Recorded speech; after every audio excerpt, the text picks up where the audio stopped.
on the Buzzmaker line with us right now is Sophia Nelson. So everybody say hello. Hey, lady. Hey, girl. Hi, how are you? I am absolutely wonderful. Say hello to Stacy. She's in with me today. Hi, Stacy. I was listening to y'all talk, and I got to tell you, you scared me about the 136 days till Christmas. Now I'm mortified. Oh, no. But of course, I mean, you were busy putting out a new book. I know, but you really just messed me up with that, so thank you. Sorry. Well, at least that's what we do. We try to keep each other prepared. Now, Sophia Nelson is an award-winning author and corporate leadership trainer, motivational speaker. She's helping women lead more fulfilling and powerful lives. Sophia, I was telling my audience that I don't know what they had on their calendar, but this is the week to make whatever changes we need to make. We're the seasons are changing. Every other creature is preparing for what's to come. Women need to do the same. And you have a new book out that's going to tell us how to get started. First, tell everybody your first book, why they should have already read that one, and then take us into your new book. Can I just say you sisters have way too much energy for me today? The first book, of course, was Black Woman Redefined, Dispelling Myths and Discovering Fulfillment in the Age of Michelle Obama. I apologize for my voice. I've had pneumonia on and off for the last few weeks, believe it or not, girl. And I'm mending, but I'm still not 100%, so my voice is a little crazy. So I apologize to your listeners if I sound a little bit like my voice is going. But my first book did really well, thanks in part to sisters like you who really made sure that the blog world and the what I like to call the grassroots folks knew about it. And I am looking forward to the second book, which is called The Woman Code, 20 Powerful Keys to Unlock Your Life. And that book is a book for all women. So I'm really excited about speaking to the global sisterhood of women as opposed to just my first book, which was talking to the sisters. And I'm excited about it. Now, you said it's global sisterhood. Now, yes, tell us a little bit. Because here's the thing that I have, and Sophia, we can talk about this a little bit, as when it comes to diversity. A lot of times we rush off, and I'm not saying you, but I'm just saying we as women rush off, and you checked me on some things about that. We rush off into diversity, not knowing enough about ourselves and not understanding that diversity really is about bringing more of yourself to the table with others. So tell that global, it stings because we haven't done enough for ourselves, but it is definitely something we need to be a part of. Well, I mean, and I think that's a fair point. But here's the thing, sister.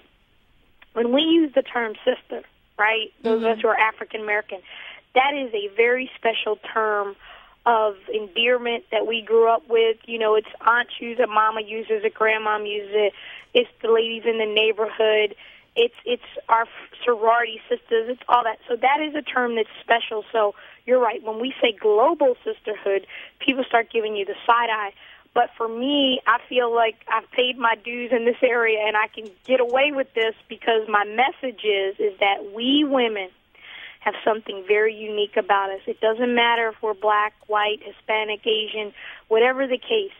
There's something amazingly powerful and special about being a woman.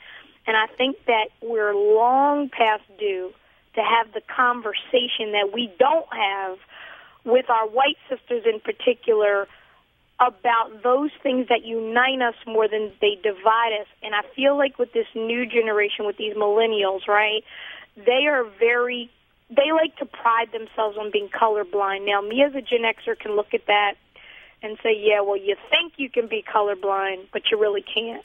And a baby boomer would look at that and say, that's really impossible. You're being naive.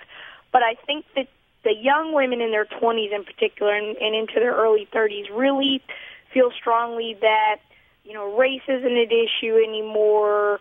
Gender's really not an issue anymore. What's really at issue is what is it that's going to make us stronger, faster, smarter, wiser, more connected, more collaborative. So I wanted to explore that. And what I decided to do was, okay, if I had to talk to all women on the globe, and by the way, my book is going to be on 4 continents. The publisher has been inundated so much so that they're already doing more print runs. We ain't sold the book yet in a store. So it is the way I've been tweeting and talking, and you know I have quite a large following, but talking about this notion of unlocking your life and a code. And so what I really did was I spent much of 2013 as I was outlining the book looking at, well, what is a code anyway? A code is a set of principles. It's a way to live your life. Some could call it laws. Many, again, may call it virtues. But at the end of the day, a code is a way we live. You've got one. I've got one. Sister Stacy with us has one. But if we were to look at us as women universally, I found as I studied, I started with like 100. Then I narrowed it down to 50. Then I got to 30. Because I knew I couldn't talk about 100 codes or 50 codes or 30 codes, not in a way that was meaningful. And I didn't just want to, like, write a book like, oh, be honest, be good, be kind. Mm-hmm. Anybody can do that. What I wanted to do you need to go? I hear music. No, we do need to take a break, and I want to play your trailer for The Woman Code. Okay, can you hold with us? And we'll come back on the other side of the break and talk some more. Okay. All right, guys, you're listening to News and Talk 1380 WAOK with DryerBuzz on WAOK.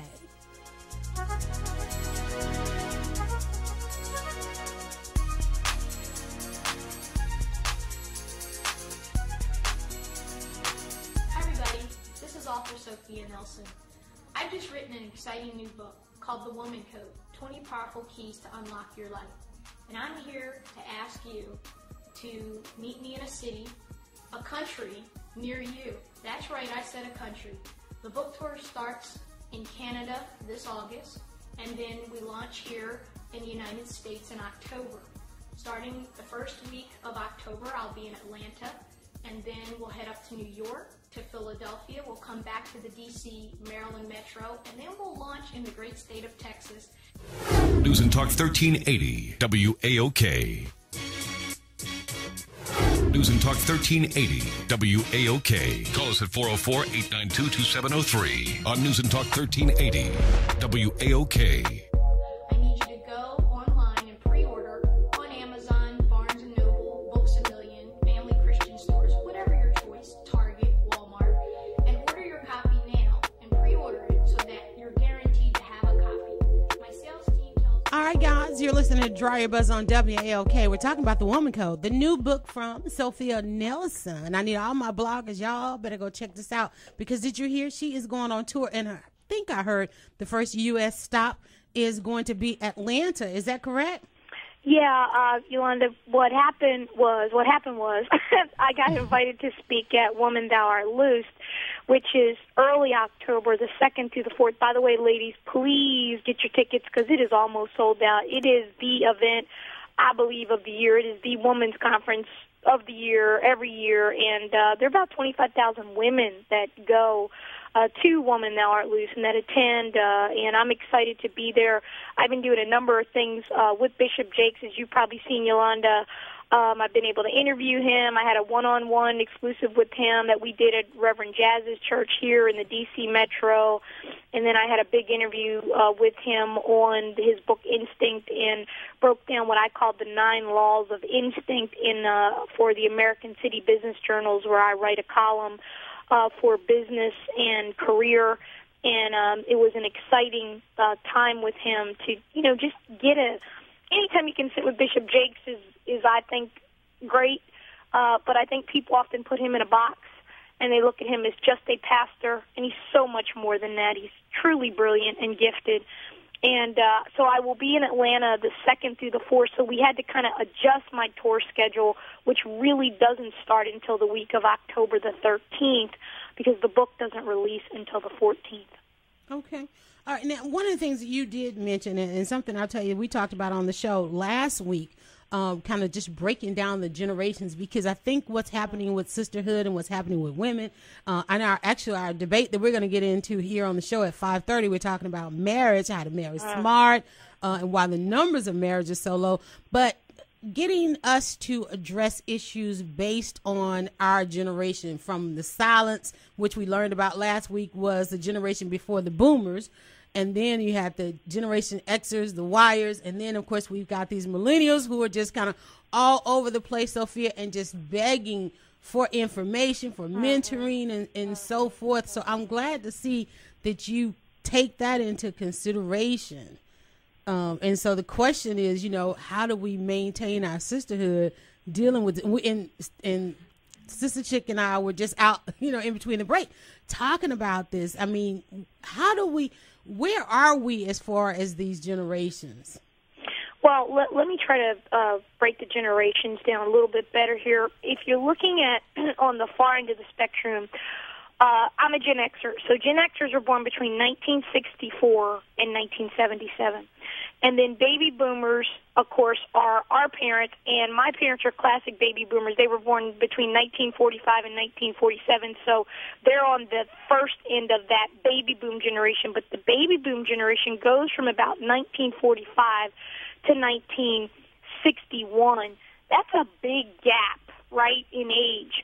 And then, of course, I just broke down the Xers were 64 to 77, which is a much smaller generation. And then you have the ones kind of after Gen Xers, just before you get to millennials, they call them Gen Y. And so you've got generations, depending on what demographer is defining that generation, that could be anywhere from a 20-year to a 10-year time span, if that makes sense to your audience. So that means that you got people who are overlapping in ways that probably don't fit. What do I mean by that? If you look at baby boomers, for example, President Obama is like 52 or something like that. But President Obama identifies much more with Gen X than he's going to with a baby boomer, right? Because baby boomers are my parents' age. They're in their mid-60s. So those of us who are in our 30s and 40s or Xers less than your 30s, they consider you a millennial or a Gen Y. So the problem is you've got people who've got overlap but have very different experiences. So I think as it pertains to the African-American community, for example, we talked about this a little bit earlier, the African-American community is experiencing, I think, some real generational challenges because of what you're going to talk about at 5:30, which is the marriage gap, right? Black people, let me try to put the numbers into context, and you probably didn't know I rolled like this, but I'm a walk-in history buff and a numbers machine. And so the marriage rate for black people is actually quite frightening. About 37% at the time Black Women Redefined came out, and I don't know if it's shifted a lot, of black people are married. 37% are married, okay, as opposed to probably 70-some% of white people are married, okay, just to give you a context for the gap. It's like the wealth gap. It's like the everything gap with us. And if you're looking at the out-of-wedlock birth gap, 73% of black babies born out of wedlock, that number's remained pretty static over the last, let's say, decade. It's dropped a little, and then it raises a little, but it's still in the 70 percentile, which is terrible. And I'm not making a moral judgment, sisters. I'm simply saying it is what it is. And so it creates the issues that, again, you're going to talk about why aren't we getting married, how to marry smart, why is the number what it is, et cetera, et cetera. And so if we're talking about women, getting back to my specialty, women, again, the reason I felt we needed to have a conversation about what it means in the global sisterhood of women and what things we have in common and what it means to live and honor a code as women and why we should collaborate more than we compete and all of those things is because we haven't had that conversation, really. We're not having it. And we're talking around it. So, for example, when Mika Brzezinski of MSNBC and Morning Joe writes a book called Know Your Value, and she's talking about women, or Sheryl Sandberg of Facebook writes a book called Lean In, and she's talking about women, they're really talking about the experiences of white women. Let's just be honest about that. They're not talking about black women, Latina women, Asian women, or Native American women. They're talking about the experiences of mostly well-educated, upwardly mobile white women. And we know that leaves a whole lot of other people on the table. So this book is my way of saying, look, I want to speak to all women. I don't care if you're 20, I don't care if you're 40, I don't care if you're 60. Because at the end of the day, if we are talking about what makes us successful as women, we're talking about practicing consistently 20 codes that I discovered in my looking at the ancient codes of the world, the Bible, the Torah, whatever faith, it doesn't matter. Most faiths have certain things in common. Most successful people have certain leadership traits in common. So what I tried to do, sis, was take away all the stuff that divides us and get back to what unlocks our lives and makes us successful as women. There you go. All right, Sophia Nelson, the book is called The Woman Code, 20 Powerful Keys to Unlock Your Life. All right, thank you so much, sis. And we're gonna be definitely in concert with you on this book, especially. Well, we're gonna get you a book, obviously, an advanced copy, so that when it really releases, we can have a real conversation about it. But thank you so much for all that you do. Now, before you go, you do have a chat on Twitter. Can I tell everybody a little bit how they can jump in your timeline? Tell everybody whatever you want. All right, and her Twitter name is I am Sophia Nelson. Guys, that is a timeline you do not want to miss. I keep it all by itself in a column on my tweet deck, and that's what you need to do. Thank you so much for calling in, sis. Bye, sisters. Bye-bye. All right, thank you.